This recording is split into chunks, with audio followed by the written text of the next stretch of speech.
Hello YouTube, and have I got something for you today? You might want to grab a seat because this is about to be explosive. I got an idea, and this might have been a lot more useful 4 months ago. I'm not gonna lie, we're in the home stretch of the MLB 16 game. I get that, but it was something that I just kind of noticed. It just kind of like popped to me. And let me say this first. This might not be a super original idea, okay? That doesn't mean I bought it or bid it off of somebody else. I did not I came about this idea independently, though it may have already been done. The reason I came upon it was because I was in some streams tonight being whatever, Thursday night, Friday morning, the 29th, 30th, and I'm sitting in some streams, and I'm noticing that multiple people seem to have gotten the game very recently, probably for Christmas, perhaps for Hanukkah, perhaps just for the hell of it. And they're saying, like, how do I get, what players should I get? What should I do? This and that and the other. And so I had an idea. A $10 team. Now, if you went out and bought the game, you might not want to put any more money in it because you bought it, but you're going to have to do some work to really gain good cards. So one of the upsides of buying it later is I imagine it was much cheaper than the $60 that was the baseline that you had to pay back in March. So if you paid much less than that, maybe 30, you can put some of that savings back into the game and get yourself a good team to get going. That's where the $10 team comes in. You put in 10 bucks, you buy 10,000 or $10 worth of stubs. You actually get 11,000. And so while I will say that these prices will vary, my bottom line right now with the team, with the 25-man roster that I put together, is actually just over 11,000. And the reason I did that, it's actually 11,316 stubs. The reason I did that was because I know that you can get this team for cheaper, but I'm only taking the buy now price. If you go in and you put in an order to buy it, you can get these cards, all of them, cheaper. So in some cases, significantly so. So I knew I could buffer it a little bit and go a little bit over. Frankly, I probably could have gone closer to 12,500, maybe even 13,000 with the buy now price, and you still would have been able to get out scot-free at 11,000. But I only went over 316 stubs. I guarantee that you're not going to pay 11,316 for this. I just don't see that you will. So let's put the team together. Now, it is a silver-studded team. We actually do have one gold player, and I think it's a gold player worth having, but he's down the line. So let's get to the pitching first. First up, Chris Archer. And I'm going to put this into my team, and then we can kind of compare to what my team is. Obviously, it's not going to be the same caliber, duh. But we'll look at the team at the end, and we'll kind of get an idea of like how comparable it is. Plus, if you just got the game, you're starting at a much lower level. I'm in the CS right now, Championship Series. I'm at a 1945. You're going to be starting at the very bottom. So if you go put $10 in, get your 11,000 stubs, and you take this team into competition, you're going to be ready to roll. Especially if you've ever played the game or you have some capability at the game. But even if you're coming in fresh, this team's going to be lit for you. Archer, Teron. I'm going to put them all in, and then we'll kind of go over them a little bit. Duffy, got to get one lefty in there, I think. You might not want it, but he's in there, so deal with it. And Duffy stays lit, of course, so don't even worry about it. Now, this doesn't contain any cards from Conquest or from Collections or anything like that. These are just cards that you go in and you buy off the market. So it's minimal work. You just got to go in and put in 25 orders. And again, you can go do buy nows for most of them if you want to cut out some of the legwork and get on the field ASAP. So here's our rotation. And I'm also going to let you know of some potential substitutes if you want to go elsewhere. So we're leading it off with Chris Archer. He's the ace of the staff. He's also the most expensive at $710 right now. That's as of Friday morning at 1:02 Central Time. And what you're dealing with here is a guy with some devastating stuff. His biggest flaw is the homers per nine. You've heard me talk before. You may already know this. Homers per nine does not matter in online gameplay. They do not have any way to make it have an impact. It doesn't shrink your PCI. It doesn't enlarge it. It doesn't make hitters hit anything further, etc., etc. It has no bearing. So if you neutralize that, I guarantee that Archer plays more like a gold, perhaps even like an 88, 89. Like he's up there. You know, that stamina's pretty lit.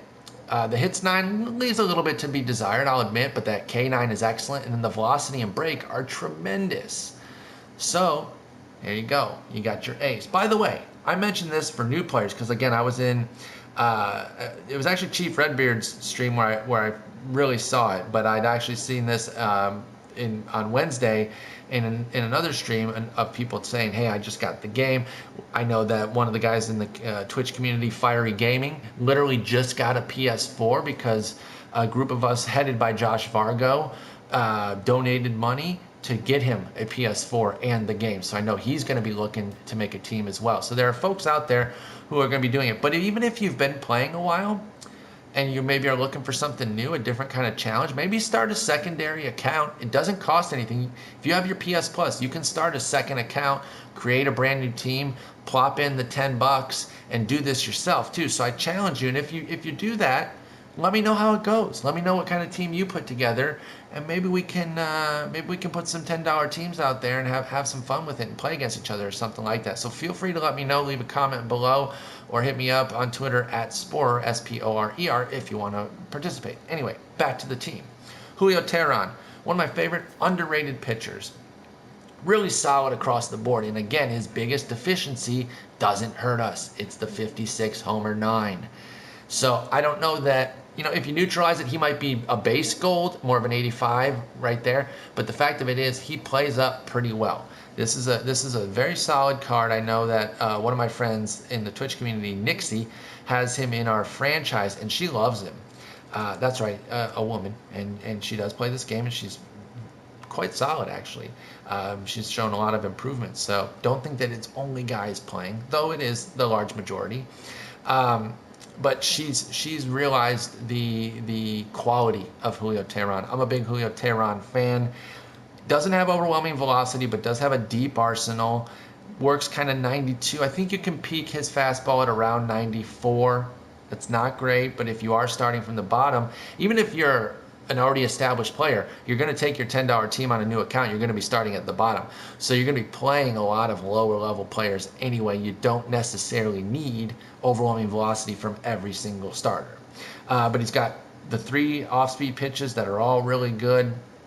Well, the changeup is okay. I shouldn't say really good, but the slider and curve are both good. I like both of them. The slider's really devastating, so he's a good second pitcher. Danny Duffy, the lone lefty, is absolutely a gold level player, and I can say that with pretty high confidence because he was a gold player earlier this year for quite a substantial period of 2 months. It wasn't until the final update of the season, or I shouldn't say the final, it was the final update of the regular season, I believe, right before the playoffs started, because then there was the other one after the World Series. But up until then, from August 5th until October 7th, he was a gold player. He was an 86. But guess what did him in? You guessed it, the homer per 9. By the way, I'm going to say this, and I promise you this is the truth. I didn't set it up that all these guys would have homer per 9 deficiencies. It just so happens that these first 3 have homer per 9 deficiencies, which kind of tamps down their overall and makes them look worse than they actually are. So he was riding a 53 homer per 9 for most of the season, and he had a really bad September with home runs, so they had to bump it down to 44, and it cost him his gold status. So again, if you kind of neutralize that and you just look at the pertinent numbers, hits 9, K9, BB9, control, velocity, break, this is a gold pitcher. And he comes from the left side. He's kind of a 3-pitch guy because I don't use 2-seamers a lot, but if you are capable with 2-seamers, his does work 94 to 95 miles per hour, but his fastball, his 4-seamer is 94 to 96. I think you can even pump it to 97 at times. Don't quote me on that. I cannot recall I haven't used him too recently. But you know what? As I'm saying that, maybe I'll put him in my permanent rotation for a moment, or my main account rotation, and get a gameplay with him, because I really do like this card. I've used it a lot on the stream team. The slider and changeup, excellent combo, really strong per nines. This is a good card, and your lone lefty. This is one of my hidden gems right here, y'all. And I swear this was not done on purpose, but this is another guy who was tamped down heavily by the fact that he has a disgustingly bad homer per nine. And homers are absolutely his bugaboo in real life. If he could keep the ball in the yard, I think we're looking at a frontline sort of pitcher, and right now it just hasn't been the case because he can't consistently keep the ball in the yard. But I love the four-seam split combo. There's an 11-mile-per-hour split between those pitches. His four-seamer averages 96, which means you can reach that 98 threshold at times. I don't know if I've ever seen him hit 99, maybe a time or two, but if you're constantly, or consistently, I should say, reaching 97, 98, that's really going to play. The per nines aren't overwhelming, but they're solid and they're workable. The hits 9, I think, is probably shakiest. Well, not probably. I'm looking at the numbers. That it's obviously shakiest, but that's the one that's going to hamper you the most. But you can miss bats. You won't walk a ton of guys. He's got good control, or solid control of his pitches. It's good stuff.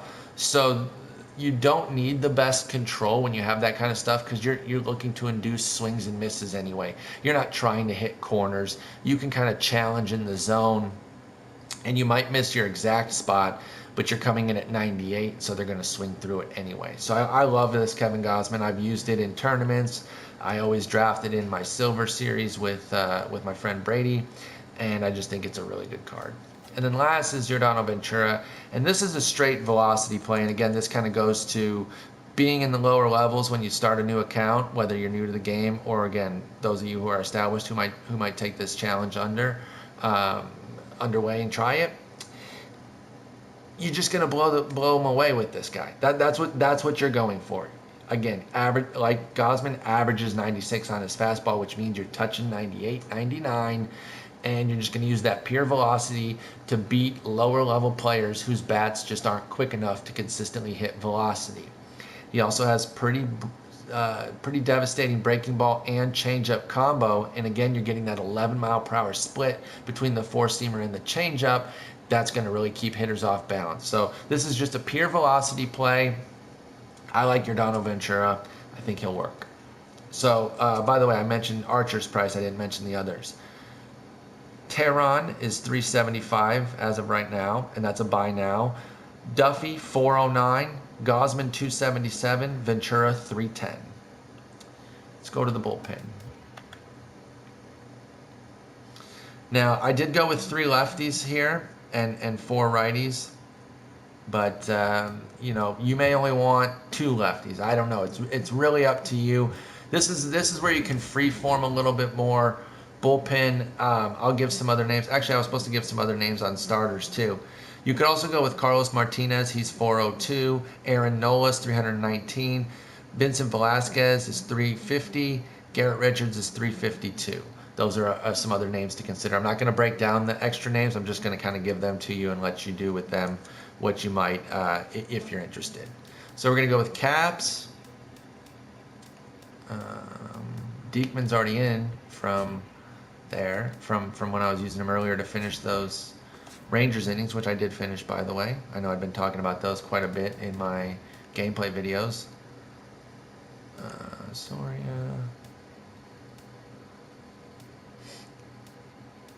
Let's see who else. Oh, Segrist is a must. By the way, when I go over these guys, I'm going to tell you who I think are musts and who I think you can freeform a little bit more on, and we'll kind of cover it that way.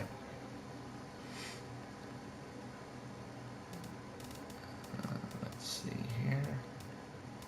I wanted to put these in kind of as I did it so that everything wasn't spoiled instantly, that you just kind of like saw it and you're like, oh, I already know everybody's going to put in.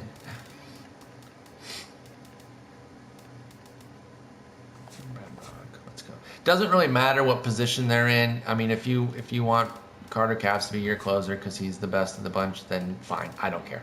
Doesn't matter. All right, let's start talking about these guys. I guess I'll start from the top. So Brad Brock, another gem that I kind of found that I really like. He has a combo that I love, and it's very similar to his teammate who's on this team, Kevin Gausman. 4-seam splitter combo. I love splitters, y'all. They're not really that different than changeups. I like them better. I keep mentioning my friend Brady Boy 14. He actually likes changeups better. I don't know what it is. I think I just love splitters in real life too. And I don't know what it is. I just think it's a really good neutralizing pitch. I think there are subtle differences between splitters and changeups. A lot of times you gotta have to watch the game to notice it. I don't know if it's that noticeable in the video game. In real life, it can be noticed depending on the splitter. Like Matt Shoemaker's splitter is really awesome. Jeff Samardzij's is really awesome. Brad Brock's is really awesome. So he doesn't throw quite as fast as Gausman at 94 with his average fastball, but that means he can peak 95, 96, and then his splitter's at 85. So you're still working in that 9 to 11 mile per hour velocity difference. It's enough to keep guys off balance, that's for sure. The hit nines are great for somebody who's a 78 and not going to cost you a whole lot. Let me pull up his price while we're talking about it. He is 144, so he's dirt cheap. And that's one of the reasons that he made the team, because I did have to save some money in some spots. On average, a team of 25 players for 11,000 stubs, I think, is 440. I think that's what the bottom line is. I'm not good with math off the top of my head, so you can hear my calculator on my phone. Yeah, 440. So we have to cut some corners in some spots in terms of saving money. 144 for Brad Brock definitely does the trick. Jake Diekman, he's a must. He's one of the guaranteeds. You're going to need some good lefties, and they're kind of tough to get. Some of the best lefties are golds. They're very expensive. Aroldis Chapman, Zach Britton, guys like Billy Wagner. We have to do like collections and innings and all that sort of stuff. Getting one on the market, they're difficult. In fact, I'll cut to the chase. The first two lefties that we put in here, Jake Diekman and Kevin Segrist, those are both musts. Diekman right now is tracking at 540. Segrist is 269. So you pay a little bit more for Diekman, but look what you're getting. That velocity and break, that's just filth. That's utter filth that he has. And you see the control in BB per 9. You're going to miss spots, guaranteed. But a lot of times you're going to miss spots in areas where you can't get hurt, where the opposition is just not going to do much with it. So it's really not going to bother you too much. Just put it in the zone as much as you can, or work the corners. They're going to swing through a lot of stuff. Even the 69 hit 9, while not amazing, you're going to still create some weak contact. Jake Diekman is a must. I'll go right to Segrist since I mentioned him. It is Segrist. I don't know why I say Segrist. I see that I and it tricks me. It is Segrist. And again, he doesn't quite have the velocity and break of Diekman, but he makes up for it with the per 9s, because look at that hits per 9, 83. That's devastating. And I love, love, love his arsenal for a reliever. You don't usually see that. In fact, most relievers, obviously every pitcher in this game has at least 3 pitches, but most relievers really only have 1 or 2 pitches that you want to use. I think you can really use all 4 of these pitches, even the slider. By the way, these pitches go in order of their quality. If you've ever wondered if that's the case or if there's a hierarchy, it's just in straight quality based on their velocity break combination. So the slider is the worst of the bunch, and you don't even have to use it though. Even if you just use the 4-seam changeup and curve, you're getting 3 velocity levels. He's got solid break on all of them and good enough control on all of them to be very dangerous. This is a really good card. He's a must for a brand new team. Joakim Soria, this is a guy that I absolutely love. This is one of my favorite silvers in the entire game. I think I still like it better than the 89 overall flashback that they gave us. I don't know. Maybe it's just a mental thing. I'm still working with the gold to see if I can emulate my success. But I've had tremendous success with this card all the way up the ladder. I still use him in CS every once in a while and have success. He doesn't have Overwhelming velocity, he sits 92, so you can work 94. Usually what their average is off of daddy leagues, you can usually add 2, maybe 3 miles per hour on that, depending on where you're throwing it, how the confidence is in the pitch and all that sort of stuff. So I'm probably getting redundant when I add on the extra 2. You can kind of do that. If I give you the average, add 2, that's kind of the peak velocity usually. But a 90 mile per hour cutter, 79 mile per hour slider, 70 mile per hour curve. And that curve is such a great equalizer. He's got 96 break on it. It's such a looper. They see it, they want to hit it so badly after you've been working in the 90s with the fastball and the cutter that they swing early. Almost always swing early on it. A lot of times after you throw it a few times, maybe they'll let it go. So what I like to do is, after throwing it a few times, burying it in the zone, I'll throw a couple in the zone, hoping that they just kind of let it go, and it'll drop right in there, bottom of the strike zone for a called strike. Changeup's actually really good too. It's the last of his 5 pitches, but has a 74 break. Doesn't have great control, but a lot of times you're burying changeups anyway. You don't necessarily need them to be in the zone because a lot of times they could be hangers. Per nines across the board are strong. I mean, solid, I should say. Strong probably implies more of like 80s. I don't know. The wording, whatever. Irrelevant. But 79, 77, and 69 with those per nines, those are definitely going to work. He's an 80, but he plays higher. He really does. I like this card. This is probably one of the ones that I would say is a must as well, although I'll put a little asterisk by it because I know that I love him and not everybody else does. But I would say at least try him. At least throw 5 to 10 innings with him before you give up. He's only 222 stubs as well. This one's an interesting one. I bet this one is probably raising some eyebrows like, what? Unless you know about him. Unless you know about Fernando Rodriguez, who doesn't even show up on a team right now. He's currently in the free agents. Unless you know about Fernando Rodriguez, you're wondering what the heck I'm doing here with this guy. First off, it's another money saver. He's only 149 tickets, and he's awesome. Or tickets, stubs, excuse me. He is awesome. Right now, he's also, you can put in a buy order for much cheaper than that. You could buy now for 149, but I bet you can get him for like 80. He's just not that expensive. But average 95 mile per hour fastball with 76 control. I love that. 90 mile per hour cutter, also 76 control. 81 mile per hour curve that has 88 break, and then 85 mile per hour changeup that has 64 break, 58 control, which is useful. The real thing that I can't show here because we're not in a game is he has a very deceptive delivery, and that makes all of this stuff play up even better than the numbers allow. So he's a 78 on paper, and in fact, he's one of the opposites of these other guys we're talking about. His 77 homer per nine probably actually overrates him a little bit from an overall standpoint. But where you're making up the lack of overall and the lack of flashy per nines is the fact that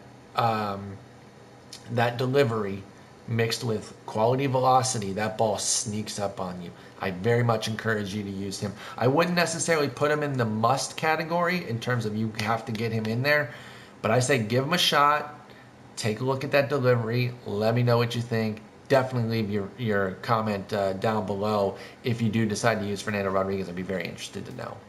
Antonio Bastardo, just another lefty, pretty cheap, coming in at 140 right now. Look at those per nines.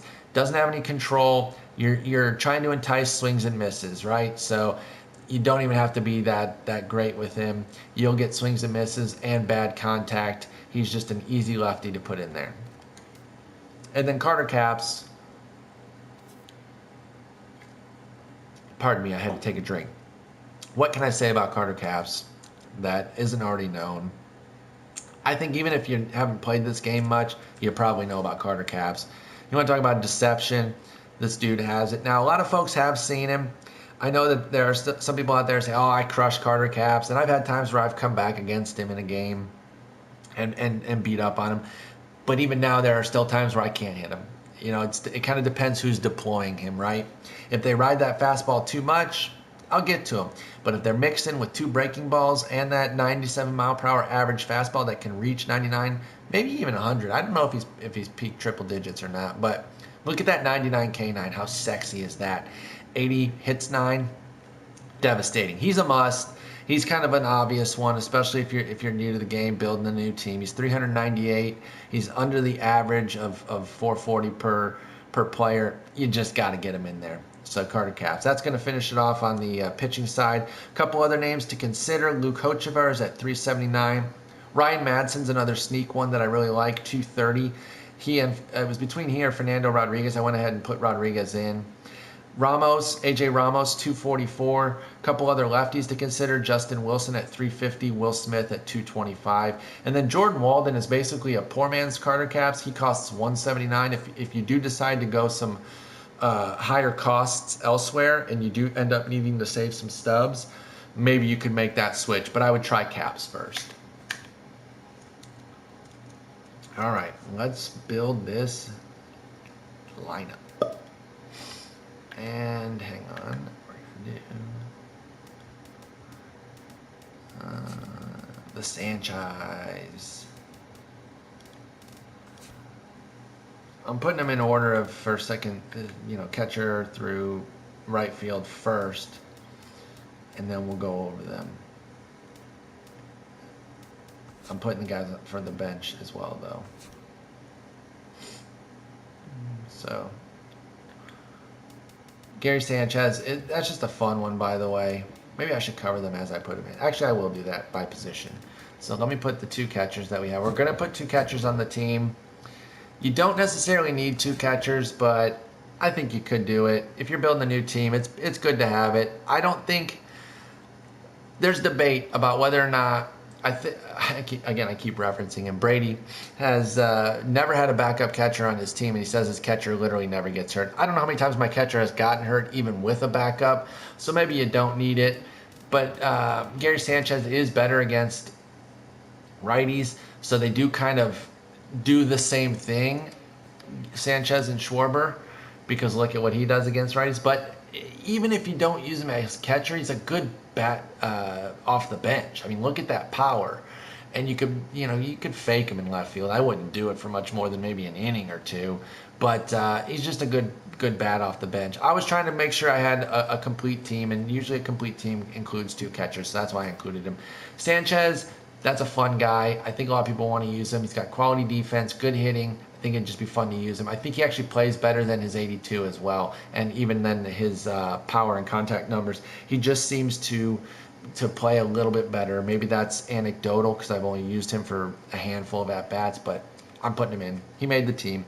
Sanchez costs $400. Schwarber actually costs $725, so maybe that's a little bit too expensive for a bench bat, but considering that we kind of had money to spare, I felt that it was okay. Oh, our first baseman is actually in the outfield, by the way. Let me go this way toward him to save some time. It's my boy, Piscotty.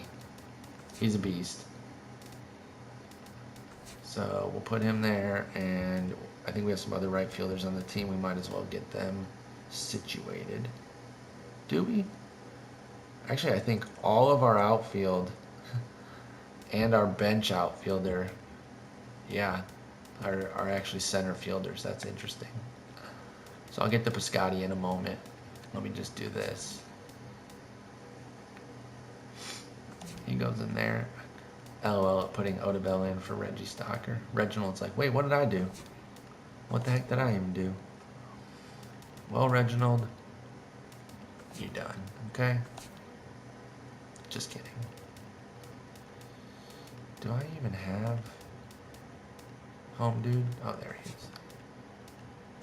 Sorry, Mike Trout, but Billy Hamilton's just way better than you. All right, let's talk about this first baseman and outfield. So Stephen Piscotty qualifies at first and the outfield. This is just one of my best hitters overall. I was using him as long as I could, even in CS, but I just couldn't justify it anymore. I got too many better cards. Even though I continued to hit well with him, I had to take the advantage of, guys who have, 20, 30 more points in the power categories with the same contact, but I still use him anytime I can. Any restricted tournament where you need to have silvers, any BR where he comes available, I take Stephen Piscotty. I rake with this card very consistently. Most of it was in DS, but even some in CS. He's too lit. I love him. As for the outfield, we are kind of going a little bit out of order now. I got these three guys here now. Two are lefties and one's a righty. I'll start with Marcelo, actually, because he's actually better against lefties. He absolutely devastates lefties. And you might be inclined to platoon him. If you want to do that, that's fine. I understand. But I think he's good enough to play against righties, even with a 69-69. Again, you're starting a new team. You're going to be at the bottom. You don't need him to be overwhelming. And for some reason, this guy's swing just works with me. And I was really pleased when I was watching Cardinal Bird 5's pack and play team. When he got Marcelo Ozuna, he was dominating with him. Now, that's part of that's Cardinal Bird's going to dominate with anybody. You could probably go find some common down here. And he'll probably dominate with Daniel Fields just because he's awesome. But it was cool to see that even against righties, Cardinal Bird was just crushing with Ozuna, and he was looking like a glitch. He was hitting so many homers. So Ozuna's 533. Next up is Odubel. One thing I love about Odubel is check out those secondary positions. He can come and play in the infield if you need him to. That allows some flexibility. This team is going to have flexibility, by the way, and I really like it.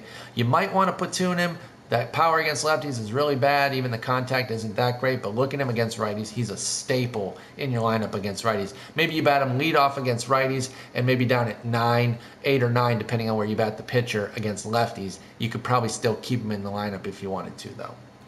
And then last but not least in the outfield is Jackie Bradley Jr. I love Jackie Bradley Jr., one of my favorite players. And the reason that he makes the team, he might, he and Ozuna, you might think they're a platoon because, oh, you got a lefty here and a righty there. But look, I already spoiled it, by the way. He's better against lefties. Look, 87-59. Strong enough against righties for me to continue to play him, but the defense is why I'm keeping him in the lineup all the way through. I just think that it definitely works and that you don't really need to platoon either of these guys. I think you can use both of them. Quality defense here, nice high 70s across the board. Solid defense here, not overwhelming, but that's why we're putting him in left. I like this outfield a lot. And you got Piscotty that you can move there too. And you got Hanley Ramirez on the bench, by the way, as a lefty killer who you could fake in left field maybe if you played in Minute Maid. If you wanted to play some games at Minute Maid or back in his own home park of Fenway, you could maybe fake him out in left field for a little bit. Maybe as at the beginning of a game for 5 innings and then pull him or something like that. Kind of depends how you want to roll. I wouldn't really play him in the outfield too much. I do not recommend that, but you could fake it if you had to. And then our backup outfielder on the bench is Billy Hamilton. I'm doing this for one reason only. By the way, let me mention Hanley's 380 on the stubs. Billy Hamilton is currently 1,333 stubs. The one reason that I'm doing this is because if you get 25 steals with this card, you get Josh Hamilton's rookie card. And look at this. You want to talk about a platoon? You get this card. Where'd you go? Where'd you go? Where is it? There you are. And you want to platoon him with Marcelo Ozuna. And now you've got a diamond level center or right fielder. Because I still think I would leave Bradley in center. Put Ozuna and Hamilton in right. You got 92-99 against righties and 94-85 against lefties. That's diamond level right there. I don't run, but if I'm creating a new team and I'm trying to, ball on a budget, I'm going to get Billy Hamilton in there and I'm going to start running. And I'm going to get those 25 steals and I'm going to get that Josh Hamilton. So that's why he makes the team, even though he's literally the most expensive card on the team and he doesn't even start. You could even start him if you want. I wouldn't because he's such a bad hitter. I would probably just use him as a pinch runner late in games, but your mileage may vary. He's a switch hitter as well, so you can do that. All right, let's get into this infield here. And our second baseman is actually listed under third base. Solarte, commonly referred to as Golarte. And then we have another third baseman. He's actually on the bench here. We are going to run a platoon at third base, folks. But it is a lit platoon, I assure you that. Oh, and then I got to put the shortstop in. Oh, and our shortstop's also at third base. And here's another one of this is one of our splurge, our only gold, our lone gold. Here he is. All right, so let's get back to let's start at second base. Solarte, These are not overwhelming numbers. I'm not going to try to convince you that they are, but the 88 vision makes all the rest of it play up. I don't know what it is about this guy, but he rakes. I love him. I use him as much as I can. I have him in franchise. He's been dominating for me, and he plays everywhere. That flexibility is huge. I think Solarte is a must. He's costing you 314 stubs right now on a buy now. Jake Lamb is the front end of our third base platoon. Look at that, 85-82, excuse me. He crushes the ball. Defense leaves plenty to be desired, but you're sacrificing the defense for the offense. You might get an error every once in a while, but the homers that he's going to hit you, they're going to make up for it. This is somebody who you can put in the middle of your lineup against righties. You don't really want to use him against lefties, but if you get stuck in a pinch, say somebody puts a lefty in the 5th inning of a game, you don't necessarily have to run to Valencia. Maybe you can give him an at-bat here and there against the lefty. Just don't start him against the lefty, because look what you can put in. Danny Valencia, who also has the same defensive issues, but look at that, 96-70. Also has flexibility where he can play first in the outfield corners. And 74-57 against righties means you could use him as a pinch hitter late in the game if you needed to, even against a righty. So say say they got Andrew Miller out there. You're facing a team that splurged and had Andrew Miller, and Lamb comes up. You put in Valencia, and they go to a righty. You don't necessarily have to take Valencia out. You're still in a solid position with a 74-57. You can get a base hit. It's just not going to be as devastating as it was with a 96-70. So I like him as a platoon option there. That's a very popular platoon. That is again last name check for you, Brady. But Brady employs that platoon quite a bit.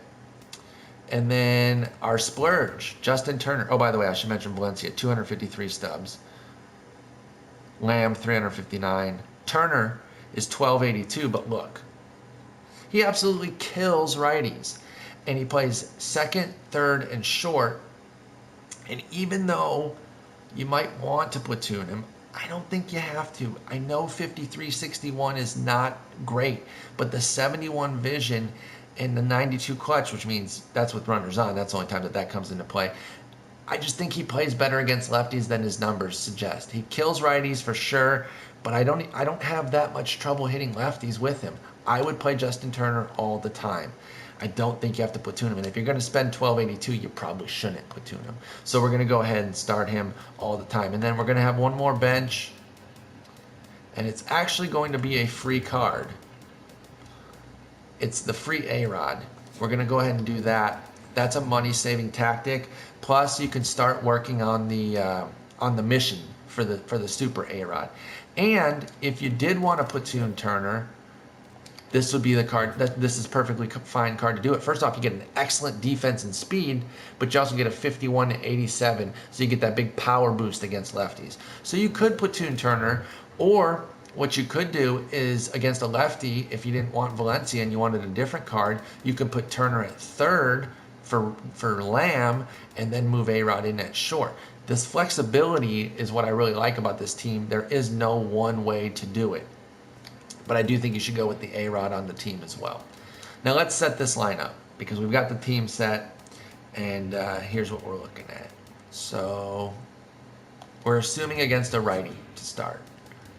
So we'll go Odubel,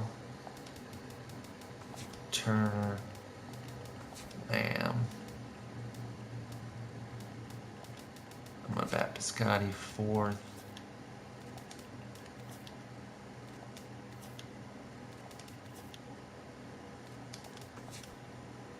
Boom. Look at that.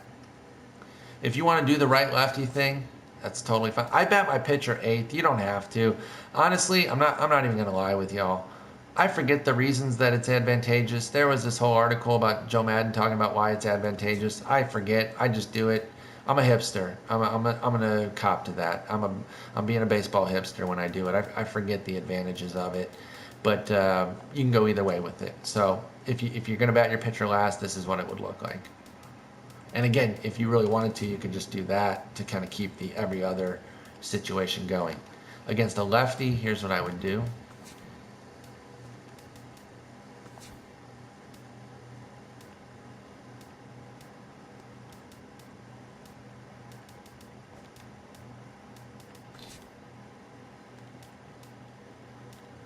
And then I would,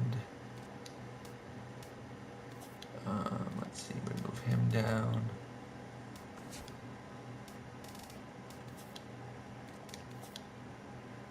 Yeah, I would lead off Piscotty. I don't necessarily need speed at the top of the order personally. Like I don't freak out about speed at the top of the order. I don't want a total slug, but 55, that's fine. I mean, I don't need him to be a total speed demon.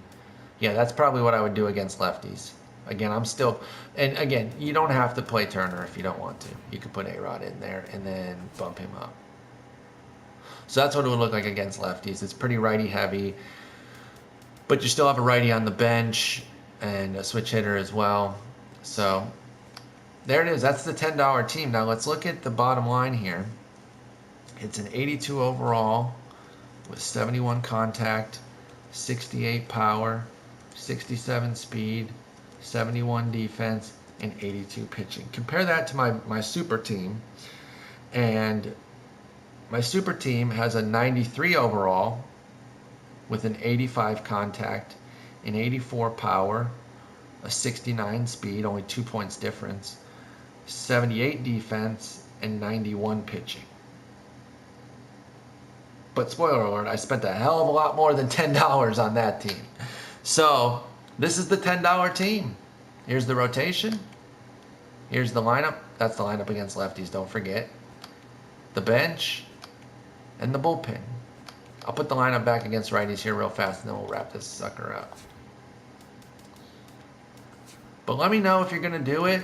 And like I said, maybe we can put some $10 teams out there and have some fun with it. I know it's late in the game for this. I'm definitely going to do something like this a month or two after the season starts next year, so that it's a little bit more useful for the whole season. And if this is somebody else's idea, I promise you I didn't try to steal it. It just kind of came to me when I was watching some streams and seeing that there were a lot of new players out there playing. So anyway, that's the video. Let me know what you think. Peace.